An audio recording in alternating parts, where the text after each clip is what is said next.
నమస్తే, welcome to college TV. మనం ఇప్పుడు కమిషనరేట్ దగ్గర ఉన్నాం. మన సంధ్యా రెడ్డి గారు కూడా ఇక్కడ నోటీస్ తీసుకోవడానికి పోలీస్ దగ్గరకు కూడా వచ్చారు. రీసెంట్ గా జరిగిన ఇష్యూలో కూడా అనసూయ గారు కూడా A1 గా సంధ్యా రెడ్డి గారిని చేర్చడం జరిగింది. దానిపై ఈ విషయాలు మనం మాట్లాడే ప్రయత్నం చేద్దాం. నమస్తే అక్క, ఎట్లా చూసుకోవచ్చు అనసూయ గారు కూడా మీ మీద A1 గా చిత్రీకరించి అక్కడ పెట్టడం జరిగింది. అంటే స్త్రీ వస్త్రధారణపై కూడా మీరు పోరాడుతున్న సమయంలో కూడా ఇవన్నీ కేసులు కూడా వస్తున్నాయి, ఎట్లా చూసుకోవచ్చు? తమ్ముడు, కేసులకు భయపడే వ్యక్తి సంధ్యక్క కాదు, గుర్తుపెట్టుకోండి. కేసులకు ఎప్పుడు కూడా సంధ్యక్క భయపడదు. నాకు పోలీస్ శాఖ మీద చాలా నమ్మకం, గౌరవం ఉంది కాబట్టి పోలీస్ కమిషనరేట్కి వచ్చి నేను ఇది నోటీస్ తీసుకోవడం జరిగింది. మహిళల ఆత్మగౌరవం సమస్య సంధ్యక్క సమస్య కాదు, సంధ్యక్క ఇంటి పంచాయతీ కాదు. సమాజంలో మారుతున్నాం అంటే ఎంత మారినా 100 సంవత్సరాలైనా మన పద్ధతులు మన కట్టుబాట్ల ముందుకెళ్లాలని సంధ్యక్క మెసేజ్ ఇస్తుంది. కప్పుకోమంటే కేసులు పెడుతున్నారంటే మరి ఇప్పుకున్న కేసులు ఉండవా లీగల్ గా అనేది మా ఆజాద్ గారికి కూడా చెప్పిన నేను. మా స్త్రీ స్వేచ్ఛను కూడా హారిస్తున్నారు. స్త్రీ స్వేచ్ఛ అంటే ఎలాగైనా ఉండొచ్చు, స్త్రీ ఇలానే ఉండాలని చెప్పి కూడా ఎందుకు అంటున్నారు అని చెప్పి కూడా అనసూయ గారు అంటున్నారు, ఎట్లా చూసుకోవాలి? ఏమంటున్నారు? స్త్రీ ఇలానే ఉండాలని చెప్పి కూడా వీళ్ళందరూ అంటున్నారు. స్త్రీ ఎలాగైనా ఉండొచ్చు కదా, వాళ్ళ స్వేచ్ఛను ఎందుకు మీరు అందరూ కూడా కట్టేస్తున్నారు అంటున్నారు. ఎవరు కట్టేస్తారు? ఎవరు కట్టేసిండు? మీ ఇంట్లో ఎట్లనే ఉండండి అమ్మా, ఎవరద్దు అంటున్నారు. మిమ్మల్ని కట్టేయమని అని ఎవరు అనట్లే. నువ్వు ఏ రకంగానే ఉండు తల్లి. సమాజంలో మీ పర్సనల్లీ పబ్లిక్ లో పెట్టొద్దన్నా. ఆమె ఎట్లేసుకుంటే మాకేం అవసరం? అవును అంటే మీరు సోషల్ మీడియా మీరు వచ్చి సగం గుడ్డ ముక్కలు స్విమ్మింగ్ పూల్వి దానికి సంబంధించింది పెట్టలేదా?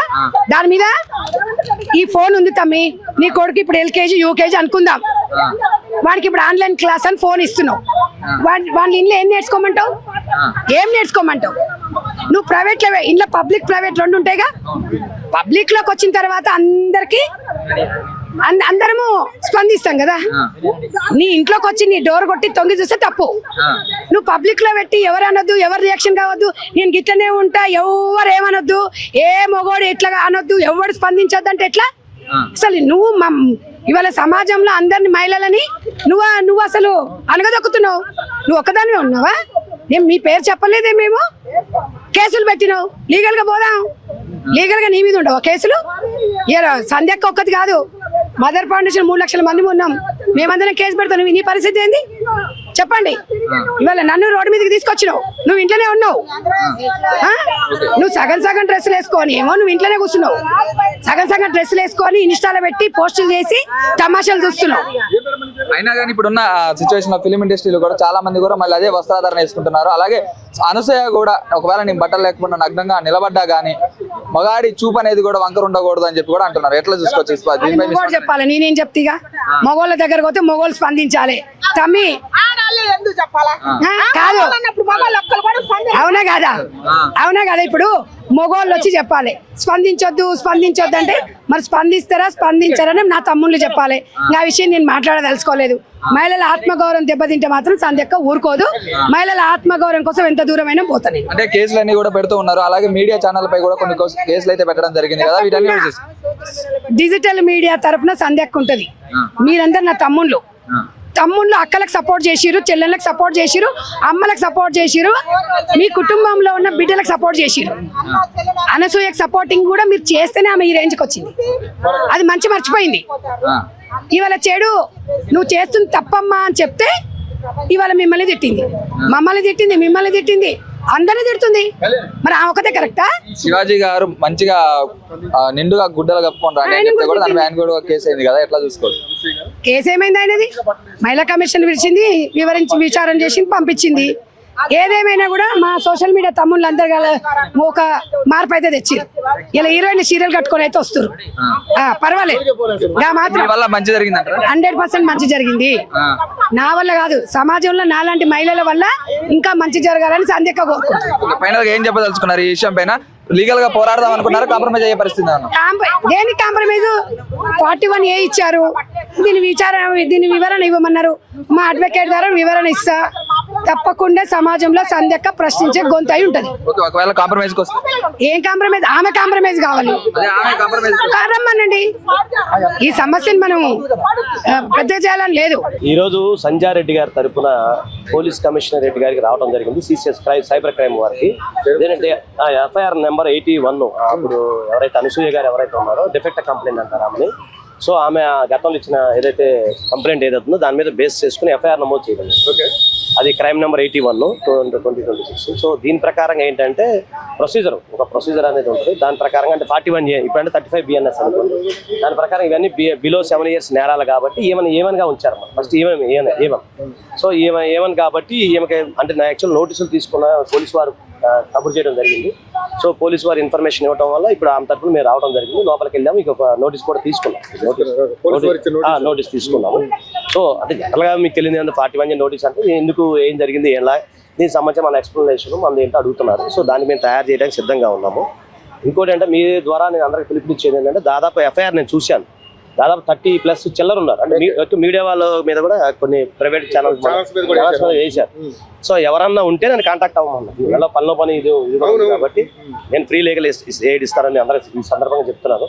సో మీరు వస్తే ఎవరైనా మిస్ అయిన వాళ్ళు ఎవరైనా ఉంటే నా దగ్గరికి వస్తే పనిలో పని ఇది కూడా ఉంది కాబట్టి ఉంది కలిపి బ్యాచ్ మ్యాటర్స్గా మనం కంప్లైంట్ ఇద్దాం, దానికి రిప్లై ఇద్దాము. సో దీనికి సంబంధించి భవిష్యత్తులో హైకోర్టులో ఏంటి అనేది మనం లీగల్గా పాయింట్స్ని బట్టి మనం ముందుకెళ్ళి మీ అందరికీ నేను సపోర్ట్ చేయడానికి సిద్ధంగా ఉన్నాను. అంటే యాక్చువల్గా పిలవాల్సిన అవసరం లేదు, రావాల్సిన అవసరం లేదు. అది అడ్వకేట్గా ఆమె తరపున నేను అప్పుడు అటెండ్ అయ్యాను కాబట్టి వాళ్ళు ఏమన్నారంటే మీరు వచ్చేయండి సార్ అన్నారు. నేను కూడా కాదు, మా జూనియర్ వస్తారు, వచ్చి వాళ్ళు దానికి సంబంధించి రిప్లై ఏదైతుందో రిప్లై ఇస్తారు. ఏం లేదు, ప్రొసీజర్ ప్రకారం అలా ఆధార్ కార్డు తీసుకొని ఆమె ఎవరో అవునా కాదా, సంజయ్ రెడ్డి కాదా, అది ఎవరైనా అంతే కదా, ఐడెంటిఫికేషన్ చేసిన తర్వాత ఆయన చూసుకొని దానికి నోటీస్ ఒకటి ఇస్తారన్నమాట. ఇప్పుడు accused is innocent until proved guilty. తమ్ముడు ఎన్ని కేసులు చూడలేదు, తమ్ముడు మీకు తెలియదు, ఏం చేయలేదు మనం. ఇప్పుడు న్యాయం అనేది న్యాయస్థానంలో ఉంది, చూద్దాం, వెయిట్ అండ్ సీ. మీకు తెలియదు మా సక్సెస్ రేట్ ఎంత ఉందో. అదే నేను చెప్తున్నా బ్రదర్, ఇప్పుడు రైట్ టు స్పీచ్ అనేది ఉంది మనకి, మనం మాట్లాడాము. సరే వాళ్ళు మనోభావాలు దెబ్బతిన్నాయి అని అనుకున్నప్పుడు సరే వాళ్ళకున్న రైట్ ప్రకారం వాళ్ళు వెళ్ళారు. సార్ మనకు ఒక రైట్ ఉంటది కదా, ఇప్పుడు కౌంటర్ కేసు ఉంటది కదా, ఆప్షన్ లేకుండా అయితే ఉండదు కదా. అక్కర్లేదు లేదు, దీని మీద క్వాష్ పిటిషన్ అని ఉంటుందండి, దాని మీద వెళ్తాం, దీనికి సంబంధం లేదు. మీకు తెలుసు కదా, క్వాష్కి అందరూ వెళ్ళారు, మన మిత్రులు కొంతమంది వెళ్ళారు, నాకు ఫోన్ చేశాను నైట్. అక్కర్లేదు, అందరికి నోటీసులు వచ్చింది, కొంతమందికి వచ్చినాయి అంట, కొంతమందికి రాలేదు అంటున్నారు. మిగతా వాళ్ళు నేను అదే మీ సందర్భంలో ఏం చెప్తున్నా అంటే మీరు ఎవరు భయపడాల్సిన అవసరం లేదు, అంటే నన్ను కాంటాక్ట్ అవ్వమని చెప్తున్నా కదా. అజాదని కలవండి, నీకు మా నెంబర్ తెలిసింది, అందరూ తెలిసిందే, వస్తే నేను అవసరం వాళ్ళు కూడా ఇలాగ సపోర్ట్ చేస్తాను, అందరం కలిపి ఒకసారి బ్యాచ్ మేట్స్కి వెళ్దామని ఉద్దేశం. అట్లా కానీ అవకాశం ఉంటే మీకేం ఎలాగో చేస్తున్నాం కదా వర్క్, అలా చేద్దామని ఒక ఉద్దేశము. తర్వాత దీని గురించి పెద్ద భయపడాల్సిన అవసరం లేదు, ఈ పెద్ద సెక్షన్స్ ఏం కావు, మీకు తెలియదు ఏముంది, చూద్దాం, వెయిట్ అండ్ సీ. మీకు తెలియదు ఆధార్ సక్సెస్ రేట్ మీకు తెలియదు ఏం కాదు, చేద్దాం, ఖచ్చితంగా సపోర్ట్ చేస్తాను, అందరికీ సపోర్ట్ చేస్తాను. అందరం మనమంతా కుటుంబ సభ్యులం, పోరాడుతూ పోయేది. సార్ స్వేచ్ఛను హరిస్తాం అనేది కోర్టులో ఉంది కాబట్టి కోర్టు చెప్తుంది, హరించామా లేదని కోర్టు చెప్తుంది, అంతే కదా. మనం అయితే హరించలేదు కదా. ఇప్పుడు మనం ఆమె ఎక్స్ప్రెషన్స్ చెప్పారు, ఆమె చెప్పారు, ఇప్పుడు కోర్టులో ఉంది, కోర్టు వారు రేపు పొద్దున ట్రయల్ వచ్చిన తర్వాత హరించారా లేదా అని కోర్టు చెప్తుంది. ఒకవేళ హరించలేదు, మేమే కేసు గెలిచాము అనుకోండి, మీకు తెలుసు కదా, నెక్స్ట్ డిఫమేషన్ సూట్లు ఇవన్నీ ఉంటాయి కదా, మరి మా పరువు కూడా భంగం కలిగించినట్టే కదా, మరి అప్పుడు మా లీగల్ గా మేము వెళ్తాము. ఇప్పుడు దీంట్లో కూడా కౌంటర్ కేసు ఏ విధంగా ఉంటుంది ఏంటనేది మేము కొంత డిస్కషన్ లో ఉన్నాము, చూద్దాం. ఇందులో కాంప్రమైజ్ ఏముండదు, కాంప్రమైజ్ అదే ఉండదు, ఏముండదు. కాంప్రమైజ్ అంటే వాళ్ళు చూసుకో, లాయర్ది ఏముండదు. కాకపోతే ఎంతమంది మీద కాంప్రమైజ్ ఎట్లా అవుతారు ఒకసారి మీరు ఆలోచించండి. ఏంటంటే మీడియాలో ఒకటి బ్రదర్, మీడియాలో మీ డ్యూటీ మీరు చేశారు అంతే కదా, ఆడప్పుడు ఇలా కేసులు పెట్టుకుంటూ పోతే ఇక మీకున్న స్వేచ్ఛ ఏముందట్టు. ఇప్పుడు 4th పిల్లర్ కదా ప్రజాస్వామ్యానికి, మీరు ఇలా అందరి మీద కేసులు పెట్టుకుంటూ పోతే ఏముంటుంది, మీరు చెప్పకపోతే. మీరెంత సీనియర్ జర్నలిస్టులు ఉన్నారు, అందరు తమ్ముళ్ళు అందరూ, మరి మీకు మీ మీడియా స్వేచ్ఛ హరించే హక్కు అయితే రాజ్యాంగ ప్రకారం లేదు కదా. అంటే ఒక విషయం మనం మాట్లాడేటప్పుడు చెప్తే అది మీడియా మీద కూడా కేసులు వేయడం అనేది ఎంతవరకు కరెక్ట్ అని మీరు అనుకుంటున్నారు? ప్రజాస్వామ్యయుతంగా అయితే కరెక్ట్ కాదు, నేను ఒప్పుకుంటాను కదా. ఇప్పుడు I'm also being a journalist, దాని ప్రకారం చూసుకుంటే మన హక్కు మనం కాపాడుకున్నా తప్పు లేదు. సో దానికి ఇంకా హ్యూమన్ రైట్స్ కమిషన్లు ఉన్నాయి, సరే మీడియాకి సంబంధించి చాలా చట్టాలు ఉన్నాయి. నెక్స్ట్ ప్రెస్ మీట్లో మీకు అన్ని ఒకటొకటి నేను మీకు ఎక్స్ప్లెయిన్ చేస్తాను ఏ విధంగా వెళ్ళొచ్చు అనేది. మీరు ఎవరైనా కాంటాక్ట్ అవ్వచ్చు మీడియా పరంగా, మీకు తెలియదు ఏముంది, ఎన్ని అదే చెప్తున్నా కదా తమ్ముడు. అలా ఎలాగో అవకాశం ఉంది కాబట్టి, మేడం వచ్చారు కాబట్టి నాకు కూడా శ్రమ తగ్గిద్ది, అదే నా ఉద్దేశం.